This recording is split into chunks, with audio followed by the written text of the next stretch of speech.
Estamos começando mais um programa Evidências, na busca constante por fatos que comprovem a veracidade histórica da Bíblia Sagrada. Você certamente já ouviu falar na palavra etnia, não é mesmo? Embora não haja uma definição precisa para esse termo, etnia significa um grupo de indivíduos caracterizados por alguns elementos culturais em comum, como língua, religião, métodos de cultivo, alimentação e história. Alguns pensam que não há necessidade de o grupo pertencer a uma mesma nacionalidade ou possuir semelhança genética para ser considerado membro de uma mesma etnia. O fato é que a etnia é, curiosamente, aquilo que une e, ao mesmo tempo, distingue os seres humanos. Mas, atenção, etnia não deve ser confundida com raça. Todos somos membros da raça humana, e essa raça humana é que se encontra dividida por um grupo tão grande de étnicos que fica até difícil contabilizá-los precisamente. Com um cômputo de mais de 7 bilhões de pessoas no planeta, as diferenças, é claro, vão se acentuando à medida que cresce a população mundial. Só para você ter uma noção, no início do século XX havia apenas 57 nações reconhecidas no mundo, mas hoje a Organização das Nações Unidas fala de 191 países, a maioria deles, é claro, fundada apenas após a Primeira Guerra Mundial. No programa de hoje, vamos falar de um grupo étnico que tem ligação direta com o livro base de nossas apresentações, que é a Bíblia Sagrada. E este povo não poderia ser outro senão os judeus. Eles não são numericamente grandes. No mundo existem cerca de 14 milhões de judeus, o que dá 0,2% da população mundial.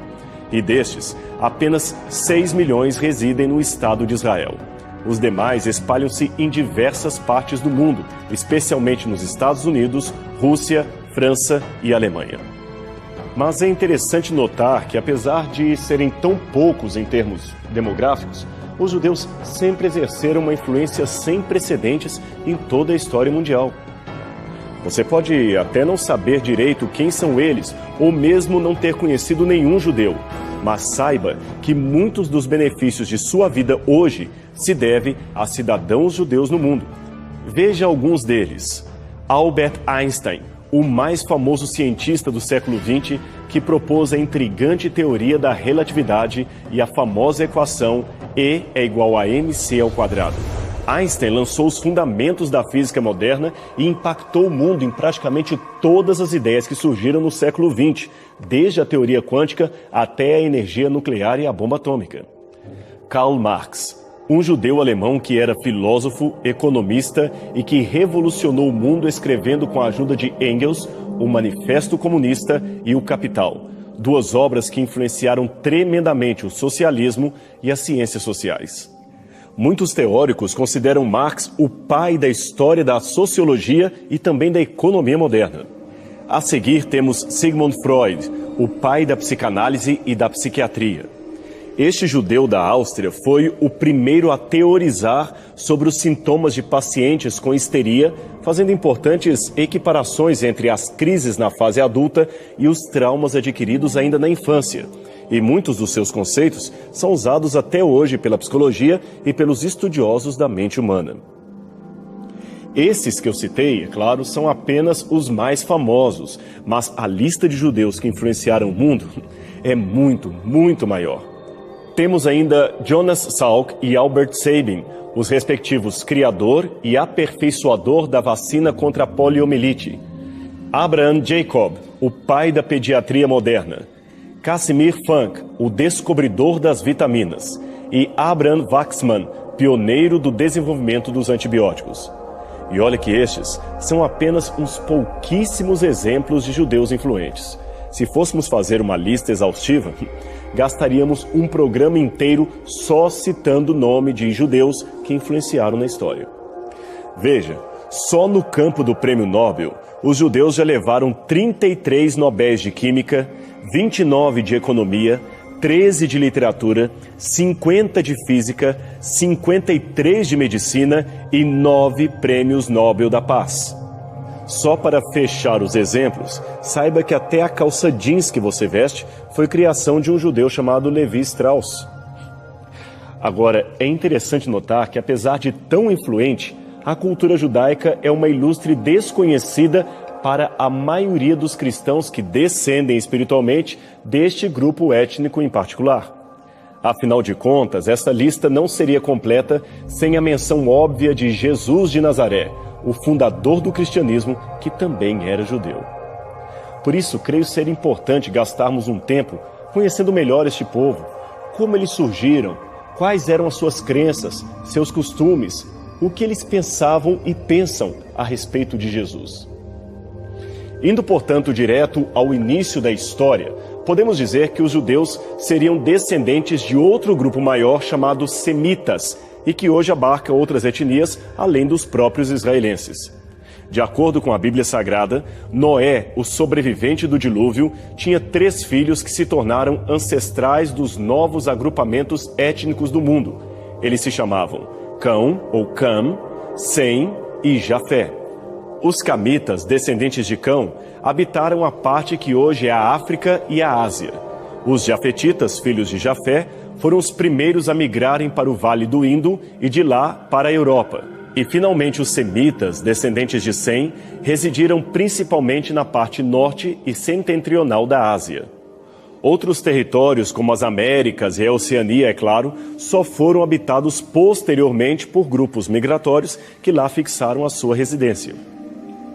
Devido às diversas migrações, não podemos falar de um grupo étnico homogêneo.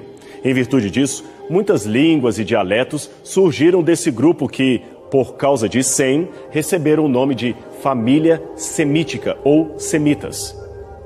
Entre os idiomas originários dos semitas estariam importantes línguas como acadiano, ugarítico, fenício, hebraico, aramaico, árabe, etíope, egípcio, copta, guanche, assírio e caldeu.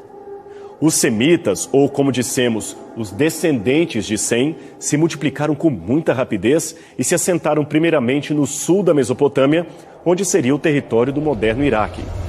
Aquela era uma área muito rica para o plantio e por isso mesmo foi chamada de crescente fértil pelos historiadores em geral.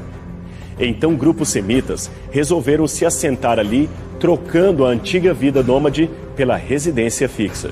Lá eles criaram canais de irrigação e aperfeiçoaram a agricultura, formando em redor os primeiros assentamentos urbanos. Vilas foram então formadas a partir do clã dos fundadores e, com o crescimento da população, veio o comércio, a escrita, a domesticação de animais e, finalmente, o surgimento das primeiras cidades, que se transformaram em civilizações cada vez mais poderosas. Entre estas estavam a cidade de Uruk, Lagash, Larsa, Eridu e a grande Ur dos Caldeus, onde viveu um homem chamado Abraão. Com Abraão inicia-se o que chamamos de a história do povo hebreu e, por que não dizer, com ele inicia-se o próprio povo hebreu. Afinal de contas, Abraão é considerado por muitos rabinos o primeiro hebreu, pois com ele inicia-se a linhagem espiritual e doutrinária daquele povo, e isto há pelo menos 4.000 anos. Falando em hebreu, este é um termo cuja origem etimológica se perdeu com o tempo.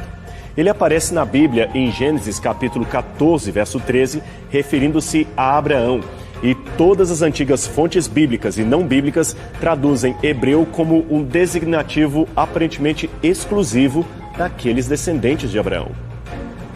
Alguns pensam que hebreu vem do nome Éber, mencionado em Gênesis capítulo 10, verso 21, como sendo um ancestral distante do próprio Abraão.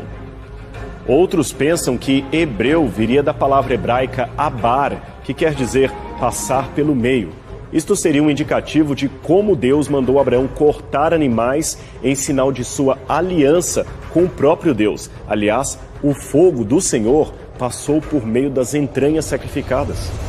Uma outra comparação muito controvertida entre os acadêmicos entende que hebreus viria de Apiros ou Abiros, um grupo errante, sem pátria e desprezado que aparece em muitos textos do Antigo Oriente Médio. Pois bem, como dissemos, a história dos hebreus começa com a história de Abraão. De acordo com a Bíblia, por ordem divina, Abraão peregrinou desde Ur até Canaã via Harã. Este fato aparece em Gênesis capítulo 11, verso 31. E em termos históricos e arqueológicos, podemos confirmar a existência dessas cidades mencionadas na trajetória do patriarca? Sim, podemos, graças a este homem de chapéu à direita da foto, chamado Sir Leonard Woolley. Suas escavações arqueológicas a partir de 1922 revelaram ao mundo o alto nível de civilização deste grande centro chamado Ur e que na época era a capital dos Sumérios.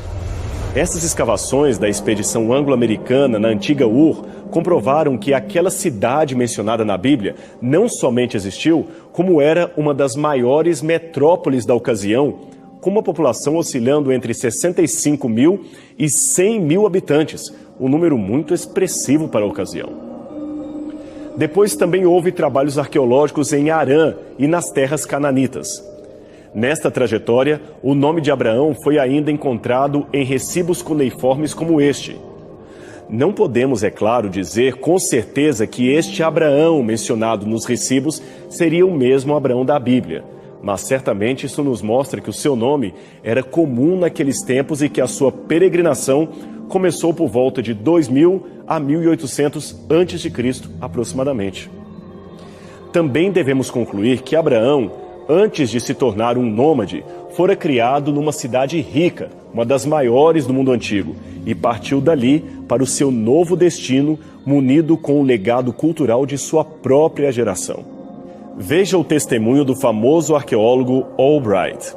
Abraão, Isaque e Jacó não aparecem mais como figuras isoladas. Agora se movem mais livremente como figuras genuínas de sua época, que levam nomes comuns, se deslocam de um ponto a outro do mesmo território, visitam as mesmas cidades e praticam os mesmos costumes. Podemos afirmar que as narrativas patriarcais possuem um fundamental núcleo histórico. Assim, com a história de Abraão e os demais patriarcas, especialmente Isaque e Jacó, podemos dizer que Israel surgiu de um grupo de nômades do deserto, mas que se desenvolveu como povo na terra de Canaã. E por falar em Israel, de onde vem este nome? Vem do patriarca Jacó, um dos netos de Abraão. Desde a sua infância, Jacó foi retratado como filho predileto de Rebeca, a esposa de Isaque, e também era o rival de seu irmão gêmeo chamado Esaú. Para complicar a situação, Jacó ainda carregava a terrível fama de enganador de pessoas. Aliás, o seu nome em hebraico, Jacob, significa justamente isto, aquele que pega alguém pelo calcanhar, ou seja, aquele que engana. Essa fama se tornou mais e mais acentuada depois que ele enganou seu irmão para obter clandestinamente o direito de primogênito. O interessante, porém, é que a Bíblia, sem esconder o seu traço de caráter, o mostra como alguém que lutava com seus próprios defeitos e que almejava tornar-se um cidadão melhor, alguém de melhor caráter. Mas isto não foi assim tão simples, tão fácil. Jacó acabou caindo numa cilada emocional montada por sua própria mãe e pelas escolhas desastrosas que ele mesmo havia feito. Depois de enganar dramaticamente seu irmão e o próprio pai Jacó, ele teve de fugir para nunca mais voltar. Perdeu de uma só vez o lar, os amigos, o carinho do pai e da mãe, mas Deus tinha um plano especial para sua vida, para sua desastrada vida. Numa terrível noite de angústia, Jacó orou mais uma vez pedindo perdão de Deus e a bênção, até ser encontrado pelo próprio anjo do Senhor. Diz a Bíblia que ele lutou com esse anjo até ao amanhecer do dia. Aquela, é claro, era uma batalha real, porém ao mesmo tempo representava a própria briga interna de Jacó para sentir-se perdoado por Deus, perdoado por seu pai e perdoado por seu irmão Esaú. Imagine só o fantasma da culpa rondando constantemente a sua mente e os seus sentimentos. Apesar de ficar com uma sequela permanente daquela batalha, pois Jacó passou a ser manco de uma perna, ele finalmente conseguiu o perdão e a paz de espírito que tanto almejava. Noutras palavras, Ele lutou espiritualmente com o próprio Deus e prevaleceu. Então o anjo do Senhor muda o seu nome de Jacó para Israel. E é isto mesmo, Israel é a junção de 3 palavras hebraicas. Ish, que quer dizer homem, Ha, batalha, e El, Deus. Israel, o mesmo nome que futuramente seria usado para referir-se aos seus descendentes quando se tornassem um único país. Então, recapitulando, você tem Abraão, apelidado de Hebreu, e depois Jacó, que passa a se chamar Israel. Hebreus foi o apelido dado aos descendentes de Abraão, Isaque e de Jacó, e descreve mais o período em que eram nômades pelo deserto. Já Israel refere-se ao período em que estavam assentados em Canaã, conquistando o território que lhes era de direito. Em termos arqueológicos, a mais antiga referência fora da Bíblia que temos ao povo de Israel, assim denominado, é esta. A estela comemorativa do faraó Merneptah, descoberta em 1906 e que hoje pode ser vista no Museu do Cairo, no Egito. Ela traz as vitórias de Merneptah ou Meremptah, filho de Ramsés II, que foi faraó do Egito no século 13 a.C. O texto, é claro, traz um tom bastante propagandístico e cita vários inimigos do Egito. Entre eles, aparece esse nome que a maior parte dos egiptólogos decifra como sendo povo de Israel. Segundo a Bíblia, Jacó teve 12 filhos, que foram Ruben, Judá, Benjamim, José, Efraim, Levi, Issacar, Zebulun, Dan, Naftali, Gade e Asser. Esses filhos deram origem às famosas 12 tribos de Israel, diversas vezes mencionadas na Bíblia Sagrada. 2 tribos em especial receberam os nomes dos 2 filhos de José, que fora trazido por seus irmãos e vendido como escravo para os ismaelitas. José, você sabe, acabou se tornando ministro do governo do Egito e somente anos mais tarde reencontrou seu pai e seus irmãos. Em virtude do prestígio político e administrativo de José, a família de Jacó recebeu do próprio faraó um convite especial para morarem nas terras do Egito. Eles aceitaram e por mais de 2 séculos ali tiveram filhos, filhas e demais descendentes. Até que se levantou no Egito um novo faraó que não conhecia a fama de José, e ele escravizou os descendentes de Jacó. Foi neste período que o povo hebreu se tornou terrivelmente oprimido. Então Deus levantou um outro libertador. E todos conhecem o seu nome, Moisés.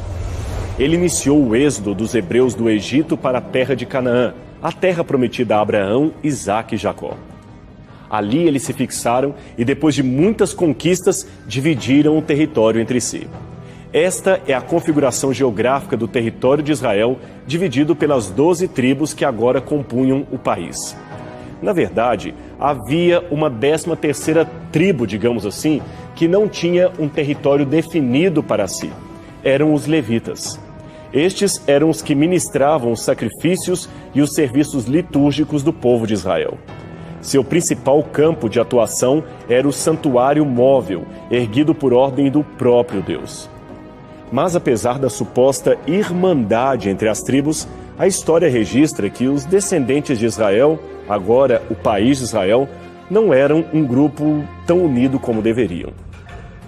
E isso ficou ainda mais manifesto na ruptura que houve após a morte do rei Salomão, o filho de Davi, que governou o território por volta de 930 ou 920 a.C. A cronologia varia de acordo com as fontes. Pois bem, neste tempo, uma facção liderada por Jeroboão viu com a morte do rei uma oportunidade de minimizar o poder centralizado em Jerusalém. Então ele levou 10 tribos a se ajuntarem com ele na formação de um reino separatista no norte do país. Essa separação foi uma das mais graves ocorrências para o povo, que trouxe consequências para toda a história dos judeus. Mas pena que o nosso tempo está esgotando e você certamente quer saber como continua essa história e o que ocorreu depois dessa separação e quais as consequências dela para Israel, não é mesmo? Então vamos fazer um trato. Semana que vem, você não pode perder a continuação deste assunto aqui na TV Novo Tempo, no seu programa Evidências. Até lá!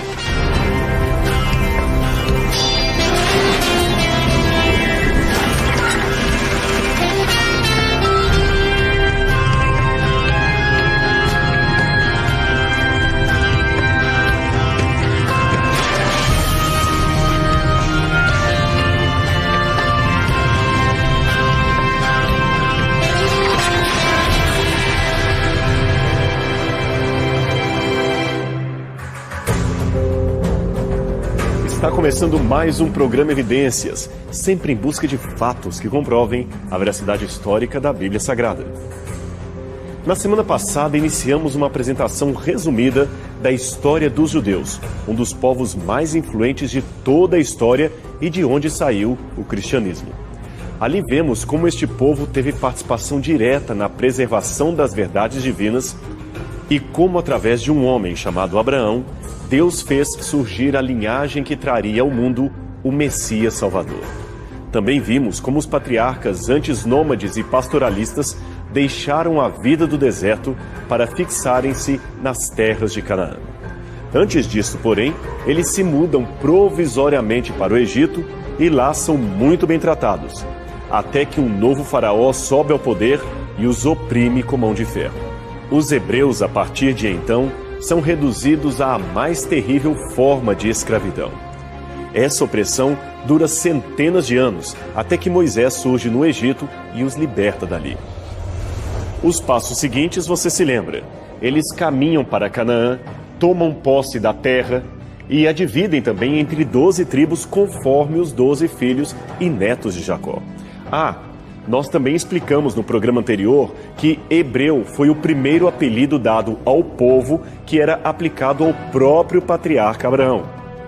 Mas depois que já estavam assentados na terra de Canaã, a terra prometida, eles passaram a ser mais conhecidos pelo nome de Israel, possivelmente em homenagem ao patriarca Jacó, que passou a se chamar Israel depois de sua vitória sobre o anjo do Senhor.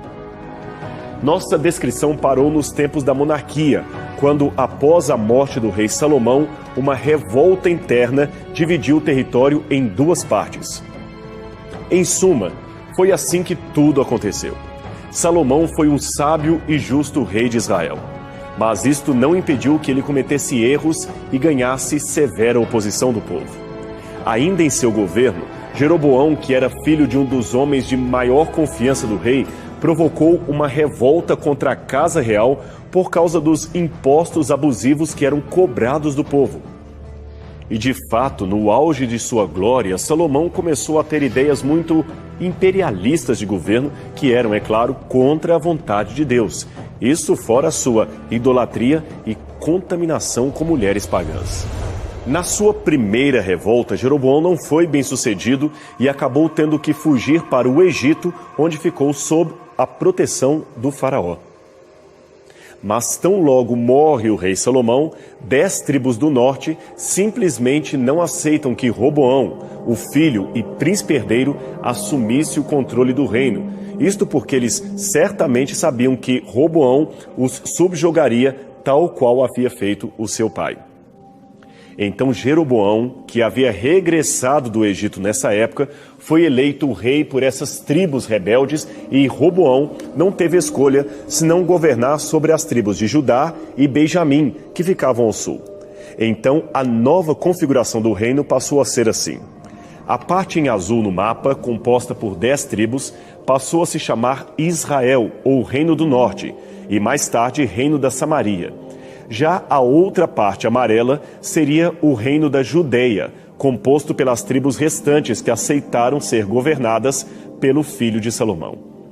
As vantagens do sul é que eles ficaram com a cidade de Jerusalém como a sua capital e também com o lindo templo que Salomão havia construído. E também com a tribo dos sacerdotes levitas, que garantiriam o sistema legal de sacrifícios conforme as prescrições de Deus através de Moisés. Já as 10 tribos do norte tinham como vantagem o fato de serem numericamente mais representativas e de possuírem a parte mais fértil do reino, inclusive as mais importantes fontes de água de todo o país. Mas, para ambos havia a desvantagem que agora eram inimigos um do outro, e assim ficariam por um bom espaço de tempo. Jeroboão, empolgado com o poder, não perdeu tempo em proclamar a sua plataforma de governo. Ele escolheu a cidade de Siquém para a capital do seu novo reino e permaneceu ali por 5 anos aproximadamente. Depois ele transferiu a capital para Penuel e Tirsá, e só mais tarde, sob o comando de outro rei, foi construída a cidade de Samaria, que se tornou a capital definitiva do Reino do Norte, a saber, Israel. Enquanto isso, os cidadãos do sul seguiam com seu reino, que agora era conhecido como o Reino de Judá. E aqui vem um detalhe importante. Você se lembra que dissemos que o Reino do Sul, o Reino de Judá, tinha a vantagem de ter em seu território Jerusalém e o grande templo do Senhor? Pois bem, Jeroboão temeu que o povo de Israel, o povo do norte, se ajuntasse ao povo de Judá, unificando novamente o reino e se tornando contra o seu governo. Afinal de contas, ele não era um descendente legítimo de Davi. Então o que ele fez? Ele impediu que os seus súditos fossem até Jerusalém e ao templo judeu para realizar sacrifícios e ofertas religiosas. Ao invés disso, deveriam realizar os seus rituais religiosos ali mesmo, no território de Israel. Para isso, Jeroboão mandou construir 2 santuários no norte, um na cidade de Dan, outro na cidade de Betel. Esses santuários, porém, eram completamente idólatras, contrários aos ensinamentos de Moisés. Semelhante aos rebeldes do deserto, ele fez 2 bezerros de ouro e incentivou o povo a se prostrar diante deles. Como se não bastasse, ele escolheu a seu bel prazer novas datas para o feriado religioso e constituiu sacerdotes particulares que não eram da tribo de Levi.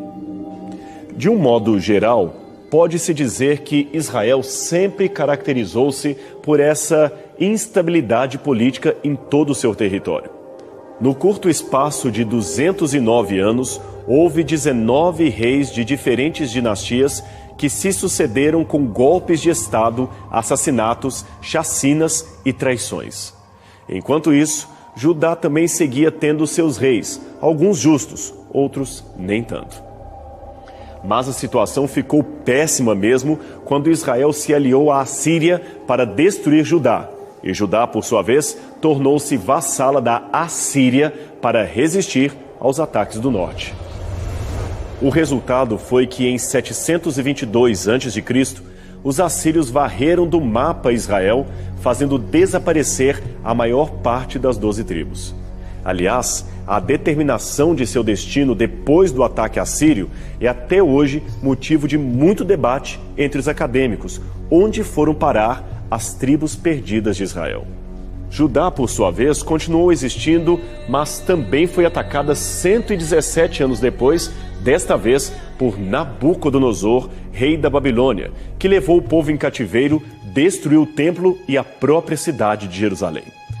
Eles não desapareceram como seus irmãos do norte, mas o trauma do cativeiro ficou por muito tempo marcado de modo indelével na memória do povo.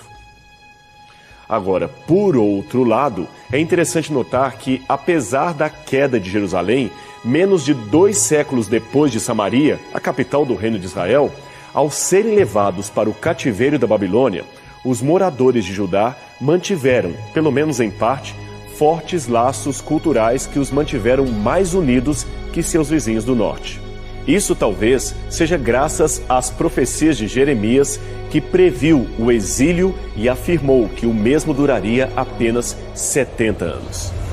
Depois disso, de fato, o povo voltou para Jerusalém, reconstruiu a sua cidade, reconstruiu o templo e ainda haveria de receber o Messias, o que realmente aconteceu na história. Nesse período de cativeiro que surge pela primeira vez o uso do termo judeu, referindo-se não apenas aos membros da tribo de Judá, mas a todos os descendentes vivos de Abraão que viveram e sobreviveram ao exílio da Babilônia. Depois disso, já na época dos persas, o termo judeu passou a significar o seguidor da religião judaica, isto é, da fé de Abraão. E muitos estrangeiros que se convertiam a essa fé semítica também passaram a se identificar como judeus ou membros espirituais da tribo de Judá. De certa forma, foi através da tribo de Judá que a tradição judaica se preservou, existindo com força até os dias atuais. Então, se você se lembrar do que falamos desde o primeiro programa, os descendentes de Abraão foram primeiramente conhecidos pelo nome de hebreus, depois israelitas e, finalmente, após o cativeiro, judeus. Hoje ainda temos o termo israelense, que é de uso moderno, e sobre isso falaremos num outro programa. Agora, continuando a nossa história, passado o tempo do cativeiro previsto por Jeremias, Ciro, o Grande, conquistou a Babilônia e enviou os judeus de volta para o seu antigo território. Assim, ele designou para eles a província de Yehud, que, de maneira geral, era o mesmo território da antiga província ou tribo de Judá. Os judeus habitaram ali até o 2º século da era cristã. Eles reconstruíram o templo, enfrentaram outros inimigos, novos inimigos, e acabaram dominados pelos romanos.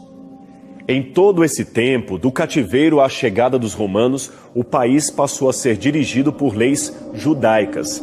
Lembre-se que a sua religião nesta época, como dissemos, passou a se chamar judaísmo, e a prática religiosa de Judá, especialmente com os acréscimos legais que foram ocorridos durante o cativeiro, passou a caracterizar as correntes mais piedosas do povo dos descendentes de Abraão. Foi nesse período do cativeiro e também depois dele que surgiram as sinagogas, o partido dos fariseus, os saduceus, os escribas da lei e outros elementos fortes da identidade judaica. Mas esse processo de semi-autonomia foi temporariamente interrompido em 168 a.C., quando os seleucidas da Síria tentaram pôr fim à liberdade dos judeus. Aí irrompeu a chamada Guerra dos Macabeus, quando os judeus reconquistaram a sua independência e a mantiveram sob a dinastia dos Asmoneus e também depois dos Herodianos. Esses últimos, porém, os Herodianos, não eram, a bem da verdade, eleitos pela vontade do povo, mas sim pela vontade de Roma, que agora dominava a região. Aliás, deixe-me contar essa história para você. Em 63 a.C., o general Pompeu Magno invadiu a Judéia e a anexou ao domínio romano. Entre 63 a.C. e 6 d.C., o território dos judeus foi um principado vassalo do Império de Roma. No ano 40 a.C., um homem chamado Herodes, que era genro de Hircano II, foi nomeado rei da Judéia por ordem de Otaviano e Marco Antônio. Esse título, na verdade, ele só foi exercer mesmo depois do ano 37 a.C. A ele foi concedida autonomia quase ilimitada nos assuntos internos do país. Ele cunhou moedas, construiu grandes monumentos, ergueu novas cidades no território e até reformou o Templo de Jerusalém, tornando-o um dos edifícios mais grandiosos da ocasião. O templo, você se lembra que Salomão havia erguido em Jerusalém, tinha sido destruído pelos babilônios. O seu processo de reconstrução já se arrastava desde os dias de Zorobabel e não parecia ter fim. Para piorar a história, este templo reconstruído na época de Zorobabel era muito tímido, muito pobre se comparado ao grande templo de Salomão. Ele não parecia digno de ser objeto do grande orgulho judaico. Mas com Herodes foi diferente, pois ele tornou o templo um edifício suntuoso e magnífico. O problema é que esse mesmo Herodes era um rei odiado pelos judeus, isto mesmo, ele era detestado. Primeiro, porque ele não era 100% judeu, mas sim idumeu. A sua mãe, para você ter uma ideia, era descendente dos árabes. Em segundo lugar, Herodes era detestado porque tornou-se um adulador dos romanos. E em terceiro lugar, ele também era odiado porque era um louco. A história revela que ele mandou matar vários membros de sua família porque temia que alguns deles pudessem tomar-lhe a coroa. Aliás, isso explica porque ele mandou matar os bebês de Belém apenas porque tinha medo de que uma criança dali tomasse o seu domínio. Quando Herodes morreu no ano 4 a.C., o seu território foi dividido em 3 principados e repartido entre os seus 3 filhos sobreviventes, a saber, Arquelau, Filipe e Herodes Antipas. Esse Herodes Antipas ficou com a parte da Galileia e Pérea demarcados em roxo no mapa. Foi ele também o mesmo rei que no futuro mandaria matar João Batista e pediria a Jesus para operar um milagre, prometendo livrá-lo da morte caso o fizesse. Era um homem fraco e frívolo, praticamente destituído de todo e qualquer bom traço de caráter. Voltando ao mapa, você vê um território marrom que foi dado a Filipe, e a parte avermelhada, que compreende a Judeia, foi oferecida a Arquelau. Aquela era a parte mais importante do reino, onde ficava a cidade de Jerusalém. Mas Arquelau conseguiu ser pior ainda que seus irmãos. Por causa de sua incompetência administrativa, Roma o tirou do poder e enviou procuradores latinos para administrarem o território em seu lugar. O próprio Arquelau terminou indo para o exílio por ordem de César e nunca mais voltou à Judeia. Mesmo seus irmãos passaram a ter um domínio relativizado da região, porque a partir de 6 d.C., o território dos judeus deixou de ser um principado para tornar-se uma província romana administrada parcialmente pelo governador da Síria. É por isso que o evangelista Lucas, ao descrever o censo realizado na época do nascimento de Jesus, o faz nas seguintes palavras: Esse, o primeiro recenseamento, foi feito quando Quirino era governador da Síria. Lucas 2, verso 2. Uma outra possível tradução deste texto seria a seguinte: Esse censo foi anterior ao de Quirino, quando ele era governador da Síria. Quirino, é claro, governou a Síria depois da morte de Herodes, mas a menção que Lucas faz dele serve para situar o evento na história e ilustra essa jurisdição parcial da Síria sobre o território judeu que acabamos de mencionar. E com esse quadro em mente, creio que dá para você entender melhor por que Jesus, ao ser condenado, foi primeiramente levado para Pilatos e não para Herodes. Pilatos era o prefeito da Judeia e Herodes era o rei, parcial, digamos assim, do território da Galileia. Como era a festa da Páscoa, uma festa religiosa, ambos estavam em Jerusalém por causa do feriado judeu. Pilatos não queria correr riscos condenando Jesus à morte, pois isto poderia gerar uma guerra civil. Então ele o enviou a Herodes, que depois de fazer umas perguntas tolas a Cristo, o enviou de volta a Pilatos, conforme relata o Evangelho. Então o tempo foi se passando e 39 anos depois desse episódio, isso é, da morte de Jesus, o belo templo judeu restaurado e ampliado por Herodes o Grande também foi terrivelmente destruído, desta vez pelos romanos. Aquele foi outro duro golpe na história dos judeus.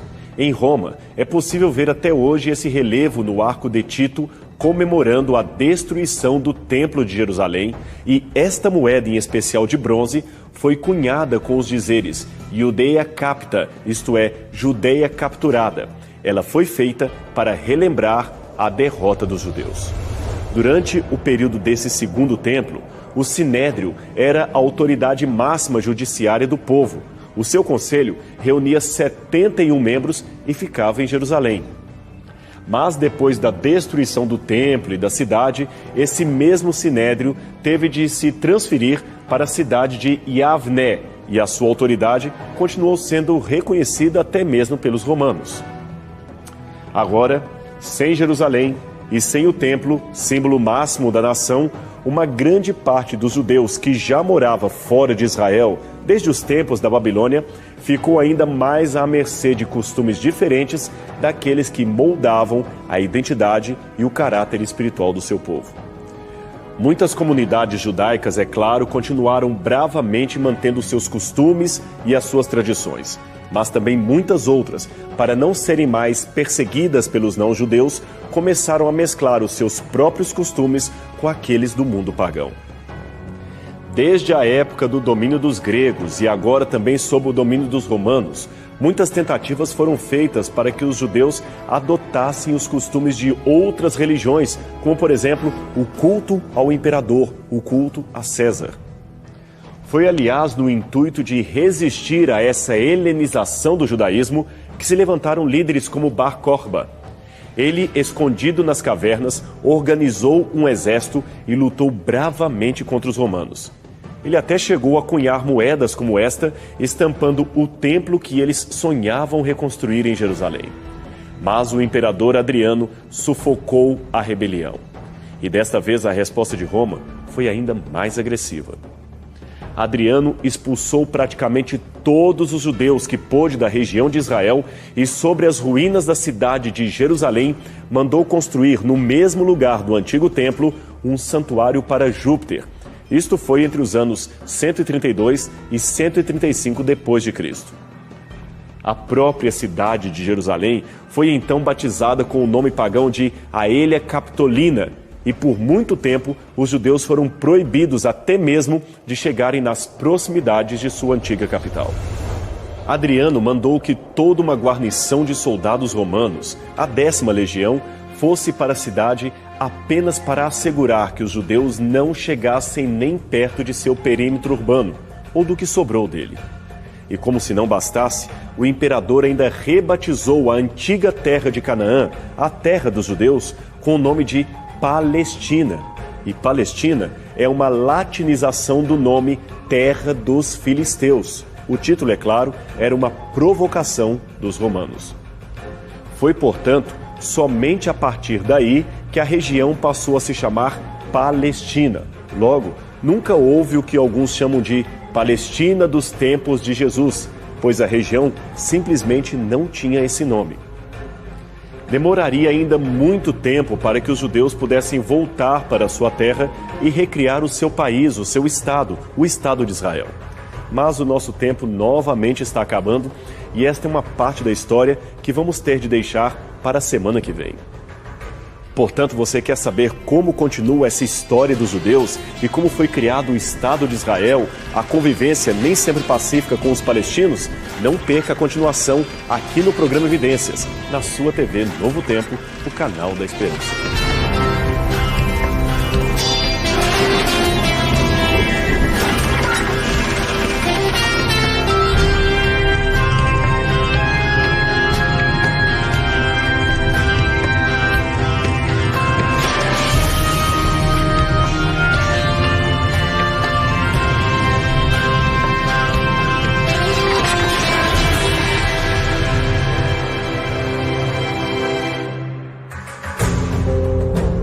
Começa pela TV Novo Tempo mais um programa Evidências, na busca de fatos que comprovem a veracidade histórica da Bíblia Sagrada. No programa anterior, você viu mais um pouco sobre a história dos judeus e a luta para preservar a sua identidade ao longo dos séculos. Ali chegamos até ao tempo de Adriano, que os expulsa de sua terra natal, criando um novo território chamado Palestina. Isso foi de 132 a 135 de nossa era, e mais uma vez na história, os judeus são obrigados a deixar a sua terra para viverem errantes pelo mundo. Na verdade, os judeus nunca deixaram 100% de habitar as terras bíblicas. Sempre houve comunidades coesas de judeus que se firmaram sobretudo ao redor do Mar da Galileia. Cidades como Tiberíades, Séforis, Isfat e Cafarnaum ergueram prósperas comunidades judaicas. Naquela época, estamos falando do 3º século de nossa era, a força de Roma estava temporariamente enfraquecida devido ao conflito com a Pérsia e Palmira, que só seria solucionado 2 séculos mais tarde. Esse, portanto, foi um período de relativa prosperidade para os judeus que começaram a se assentar na região e construir várias sinagogas com alto nível arquitetônico. Pelo fato de ser um povo culturalmente baseado nas escrituras sagradas, os judeus tiveram grandes vantagens sobre os seus vizinhos. Numa época em que a maior parte da população não tinha acesso à sala de aula, os judeus desenvolveram para si um sistema cultural de altíssimo nível e conseguiram, graças à certa prosperidade financeira, conservar pelo menos uma autonomia jurídica em meio à sociedade na qual estavam assentados. Essa sinagoga erguida em Cafarnaum sobre os alicerces de uma outra sinagoga, que data dos dias de Jesus, nos dá uma ideia da prosperidade judaica no local. O tamanho, as pedras calcárias importadas, tudo nos dá uma noção de como a comunidade era próspera naquele tempo. Aliás, um cofre com 25.000 moedas foi encontrado, evidenciando que ali frequentavam pessoas de considerável poder aquisitivo. A sinagoga de Cafarnaum era, portanto, um edifício altamente luxuoso para a época, um ápice da arte arquitetônica de Israel para a região. Voltando a falar das atividades literárias dos judeus, é importante dizer que eles nunca deixaram de ser o chamado Am HaSefer, ou o povo do livro, como eles mesmos gostavam de ser reconhecidos. Suas escolas eram dirigidas por rabinos que nem sempre confiavam na guia espiritual dos sacerdotes. Os sacerdotes eram representados nesta época pelos saduceus, que tinham uma religiosidade bastante liberal em termos de adesão aos costumes gregos contrários à tradição judaica. Assim, nessa atividade educacional, surgiram, após a destruição do templo pelos babilônios, os Nassim, com a tarefa de conduzir o povo religiosamente. E quem eram eles, os Nassim? Eles eram herdeiros diretos de Davi e descendentes de Jeoaquim, que foi levado prisioneiro para a Babilônia. Eles acabaram se tornando os chefes supremos do Sinédrio, que funcionava como um tribunal de pequenas causas, um tribunal de questões judaicas. Jesus, quando condenado, foi primeiramente colocado diante do Sinédrio, onde anciãos do povo, os Nassim, o interrogaram. Esse Sinédrio, é claro, teve disputas sérias com o cristianismo e também com Roma. Tanto é que, em 429 de nossa era, o imperador Teodósio priva os judeus de qualquer autoridade jurídica interna, de recolher impostos e de possuir grandes extensões de terra. Mas, a despeito disso, a atividade literária dos judeus nunca diminuiu. Já pelo V século, adentrando a Idade Média no Ocidente, eles completaram o famoso tratado chamado o Talmud Palestinense. O Talmud era um tratado que reunia principalmente discussões rabínicas acerca da lei, das tradições, dos costumes, histórias e lendas do povo judeu. E muitas outras obras também foram escritas ou terminadas, e entre elas estava, por exemplo, o Midrash Rabbah, o livro dos comentários bíblicos, e o Midrash Tarhumá, uma coletânea de homilias e ensinamentos acerca da guarda do sábado, o dia do Senhor, de acordo com as escrituras hebraicas. Mas, em pouco tempo, terminou o período de paz do judaísmo. Primeiro vieram as perseguições do Império e também do cristianismo, que a essa altura já era a principal religião de Roma. Depois veio a perseguição dos califas, representando o islamismo, embora num momento ou outro esses grupos também ofereceram aos judeus um acordo de paz. Um exemplo é o do imperador bizantino Heráclius, que em 629 assinou um pacto de proteção aos judeus, mas depois acabou rechaçando o próprio pacto por pressão da Igreja Católica. Aí, os judeus que voltaram a morar em Jerusalém foram novamente expulsos, até que a chegada do califa Omar trouxe certo alívio a eles, que passaram a ter, deste novo conquistador, a autorização para continuarem vivendo em terras árabes, como a região era então chamada nesta altura. Mas isto também foi por pouco tempo. Os primeiros califas seguidores de Maomé subjugaram impiedosamente os judeus que viviam na região da Arábia. Muitos deles foram mortos, expulsos ou obrigados a se converter ao islamismo, e em pouco tempo essa política também atingiu a cidade de Jerusalém. É que Jerusalém ora estava sob o controle dos muçulmanos, ora sob o controle dos cristãos que invadiram várias vezes o território durante as cruzadas, enfim, era uma ciranda política na região. Como você pôde notar, a realidade dos judeus na chamada Terra Santa era muito instável. Ora eram expulsos, ora eram tolerados e, em alguns momentos, até exaltados. Veja, por exemplo, No século VII, os judeus que moravam na Galileia foram proibidos de ocupar cargos públicos. Além de não pegarem armas, eles também eram proibidos de andar a cavalo ou até mesmo falar de religião em público, embora em casa eles podiam fazer os seus ritos religiosos. Agora veja mais esta. Uma carta deste mesmo período foi encontrada pelos arqueólogos. Nesta carta diz que 70 famílias de Tiberíades estavam tendo uma autorização especial para serem nomeadas guardiães do templo monte que estava em Jerusalém, devido à ajuda que elas forneceram à tropa dos conquistadores. O Templo Monte, só para que você saiba, é o local do antigo templo judeu que, naquele tempo, era ocupado pelo Domo da Rocha, um dos mais importantes santuários muçulmanos do mundo inteiro. Junto com isso, veio também a autorização para erguerem sinagogas em Hebron, Eilat e outras comunidades. Enquanto isso, a situação dos judeus que viviam na Europa também não era nada fácil. É o caso, por exemplo, da Inquisição Espanhola, iniciada no século XV.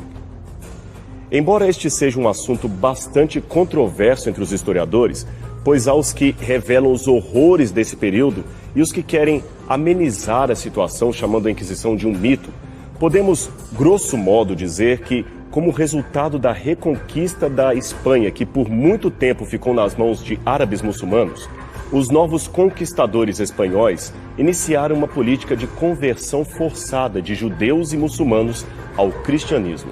Os que não aceitassem, é claro, ser convertidos à força, seriam mortos. Então, pouco tempo depois, os reis Fernando e Isabel de Aragão resolveram investigar e punir judeus convertidos que continuavam praticando a sua religião às escondidas. Para isto, contrataram o temível Tomás de Torquemada, frade dominicano perito em investigação religiosa e tortura. Dizem que, a princípio, o próprio Papa Sisto IV se opôs quando a Inquisição foi instalada em Servilha em 1478 por causa dos abusos que se cometiam em nome de Deus. Mas o rei Fernando obrigou o bispo de Roma a não se meter, dizendo que, se o fizesse, a Santa Sé e o Vaticano perderiam o apoio político e militar do governo da Espanha, que, diga-se de passagem, era a maior potência da ocasião. Por isso, o Papa se calou. E, usando especialistas da própria igreja, o rei Fernando procurou fazer uma espécie de limpeza étnica contra descendentes de judeus convertidos que moravam em terras espanholas. Foram muitos os que compareceram perante o tribunal da Inquisição. Alguns até eram padres, eles também foram denunciados. Outros eram gente comum, a maioria apenas condenados por praticar o judaísmo. Mas havia outros ainda levados perante o juiz por supostamente praticar bruxaria ou possuir um livro do Alcorão. É difícil falar em números absolutos, mas entre os anos 1486 e 1492, 25 autos de fé ocorreram em Toledo e mais 464 entre 1481 e 1826. No total, mais de 13 mil conversos judeus foram julgados entre 1480 e 1492. Somente em Servilha, a Inquisição executou cerca de 4 mil judeus num único processo. Já pensou o que isso significa? Vejam dos escudos que os inquisidores levavam com muito orgulho na hora de buscar os judeus convertidos. Ele traz uma cruz ladeada por uma espada, símbolo do castigo aos hereges, e pelo ramo de oliveira, símbolo de reconciliação aos que se retratarem.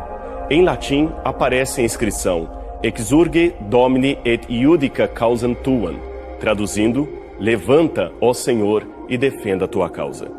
Em 1492, um novo decreto do rei da Espanha suspende temporariamente a execução dos judeus, mas ordena a imediata saída daqueles que ainda estavam em território espanhol.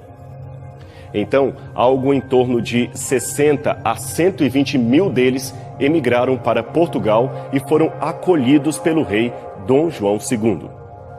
Mas em 1497, o mesmo Dom João morre e quem assume o trono é Dom Manuel, que se casa com a infanta Isabela de Aragão, filha herdeira dos reis católicos da Espanha.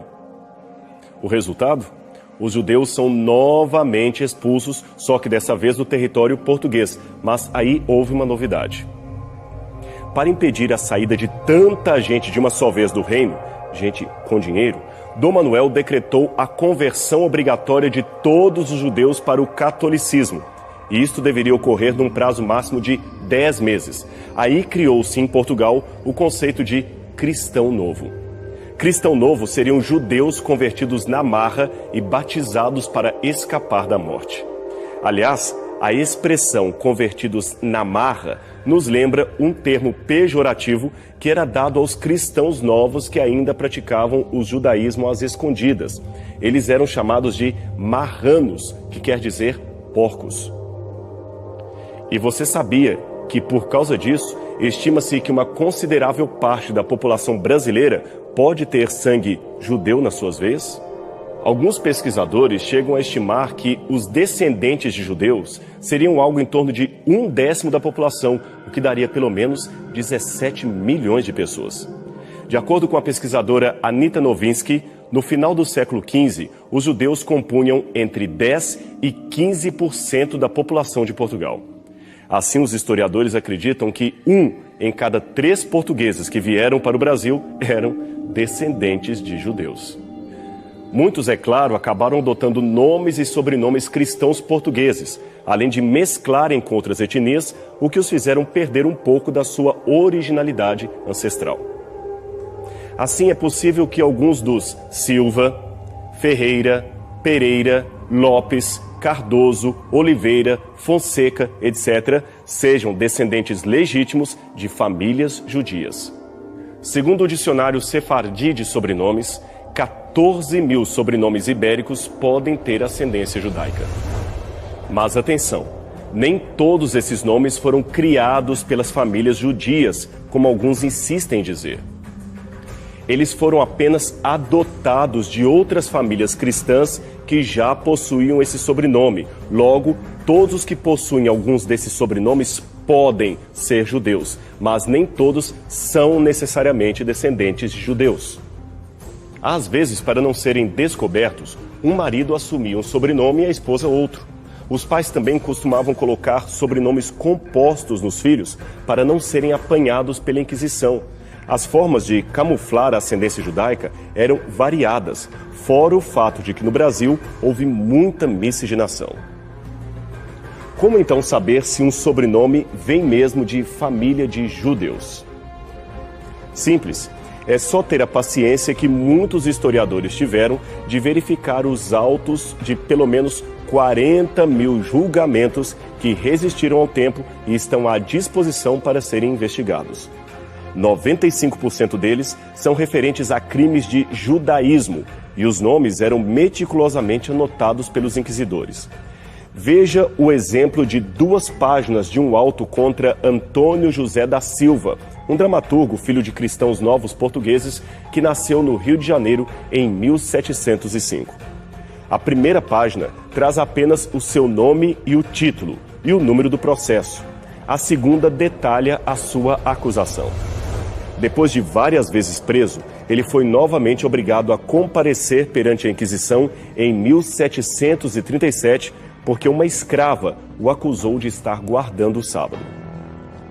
Mais tarde, ele foi torturado, e quando descobriram que ele era circundado, foi novamente torturado. E 2 anos depois, em 1739, mais precisamente no dia 18 de outubro, ele foi sentenciado à morte. Os seus algozes perguntaram se ele aceitaria morrer como um católico, porque se aceitasse, eles garantiam que a sua dor seria minimizada. Ele aceitou, e assim foi misericordiosamente estrangulado com um garrote. E somente depois disso, o seu corpo sem vida foi queimado em praça pública. Sua esposa Leonor foi obrigada a assistir todo o processo, e ela também morreu logo depois. Essa história inspirou a obra O Judeu, de Bernardo Santareno, uma das mais famosas peças da dramaturgia portuguesa. Como você pôde ver, o título de Cristão Novo não era um impedimento para que uma pessoa fosse condenada pelo Santo Ofício. Aliás, existe um episódio muito triste ocorrido em 1506, justamente num período de Páscoa. Neste momento, padres franciscanos incitaram uma multidão a linchar centenas de pessoas suspeitas por praticarem judaísmo. A barbárie durou 3 dias e, por essa razão, várias famílias fugiram de Lisboa. De fato, os judeus são, como a própria Bíblia diz, um tição tirado do fogo. Gente sofrida, que pagou caro para manter as suas raízes. Mas, do passado remoto ao presente, planejando o seu próprio futuro, eles continuam influenciando a sociedade do mundo inteiro. Muitos, é claro, abdicaram de sua fé abraâmica e se secularizaram, não acreditando mais em Deus. Mas isto não impede que vejamos neles o cumprimento de uma promessa feita há mais de 4.000 anos, quando Deus chegou para Abraão e disse: "Em ti serão benditas todas as nações." Deles, lembremos, veio o Messias que nós cristãos professamos seguir e as Escrituras Sagradas que nós tanto amamos. A sua história ainda enfrentaria outros sofrimentos. 6 milhões de judeus foram mortos durante a Segunda Guerra Mundial, um dos piores holocaustos de todos os tempos. Ele foi executado por motivos racistas e desumanos, mas novamente eles sobreviveram. Em 1947, a ONU aprovou o Plano de Partilha da Palestina e criou o Estado de Israel. Em maio de 1948, a criação foi finalmente instituída. Muitas lutas se seguiriam depois disso, e o conflito, infelizmente, ainda parece muito longe do fim. Também é difícil tomar uma posição acirrada ao lado dos israelenses ou palestinos. Ambos são irmãos em constante estado de sofrimento.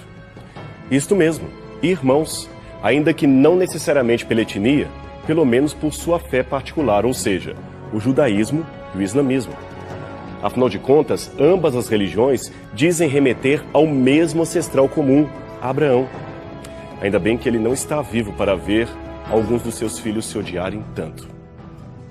Mas há exemplos bonitos de bondade que silenciam toda a querela política ou militar. Exemplos como o deste homem, Ismail Hatib, um palestino que mostrou a todos o que é o amor e o perdão. Em 2005, o seu filhinho de 12 anos, Ahmed Hatib, estava brincando com uma pistola de plástico que foi confundida por soldados israelenses com uma arma. E o menino então foi alvejado sem a mínima chance de se defender. Isso aconteceu no campo de refugiados de Jenin, na Cisjordânia. Um tiro pegou no peito e o outro na cabeça da criança. Os médicos do hospital Raman, em Haifa, confrontaram o pai com uma difícil decisão. Embora o seu próprio filho não houvesse sobrevivido, Ismael tinha a possibilidade de salvar a vida de várias outras crianças através da doação dos órgãos de Ahmed. A decisão de doar os órgãos de uma criança recém-falecida jamais é algo simples para um pai, para uma mãe. No caso do palestino Hatib, tinha um dilema ainda maior, pois as crianças a serem salvas pelos órgãos do seu filho morto provinham todas de assentamentos de Israel. Mas as crianças não são minhas inimigas, declarou o pai. E depois de deliberar com a sua família e pedir a bênção ao líder muçulmano local, ele autorizou a retirada dos órgãos. E pelo menos 5 crianças israelenses foram salvas. Inclusive essa menina que você vê em seu vídeo, filha de uma família de judeus ultra-ortodoxa. O pai desta menina definiu o gesto de seu inimigo político como um verdadeiro ato de amor que traz a cura através da fraternidade e não do ódio. Hoje, Hatib dirige uma ONG para ajudar crianças do assentamento de Jenin. E o que eu, como cristão, posso dizer de um ato como este? Eu sei que muitos amigos judeus e muçulmanos que assistem esse programa não aceitam a Jesus como Messias, muito menos como o Filho de Deus.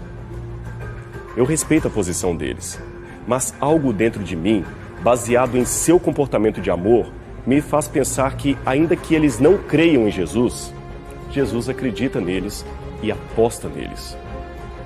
Eu creio que não estaria ofendendo ninguém se disser que oro a Jesus para que um dia ele revele doutrinariamente a cada um deles. Mas em termos de comportamento ético, muitos demonstraram já conhecer, pelo menos por intuição, o mesmo evangelho que Jesus ensinou.